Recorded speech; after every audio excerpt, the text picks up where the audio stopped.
Ayalыңызga ар жума күнү подарка бериңиз. Жума күнү, берекем, жума марек болсун деп белектерди, подаркаларды бериңиз. Ал маанилүү эмес. Балким орбит, балким носки, балким $1000 кулак бирдеке колго такмайын эле. Шакек, сөйкө, бриллиант, алтын айырмасы жок.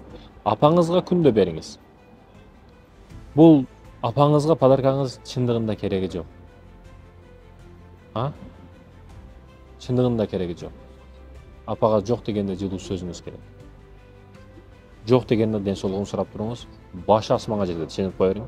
Алыстан сапардан келгенде, белгилүү майрамдарда, айт майрамдарда өзгөчө белектерди берип турушуңуз керек. Сюрприз, кокус белек дегени. Кокус белек аял кишинин башын асманга көтөрөт. Болгону аларга жага турган белек болсо болду. Белектин айырмасы жок. Кружка болобу, кашык болобу айырмасы жок. Бардыгын подарка иретинде берип атабызбы, аял киши сизден өтө ыраазы болот. Сүйүүнү жаңыртыштын дагы жолу бул белек бериш да. Пайгамбарыбыз бири-бириңерге сүйүүнү ыраазын, бири-бириңерге белек бергиле дейт. Белек беришибиз керек. Аялыңызга, сиздин аялыңызга сиз подарка бербесеңиз ким берет?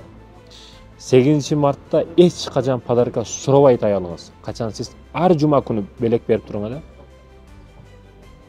8 мартта кереги жок аял киши үчүн. Байкуш аял эптеп шылтоо кылып 8 мартты күтөт да.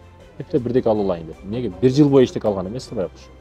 Эгер сиз мусулман боло турган болсоңуз, чындап пайгамбарыбыздын насаатына кирип айткан сөзүнө кире турган болсоңуз, пайгамбарыбыз эң жакшыңар аялына жакшы мамиле кылганы деп атат.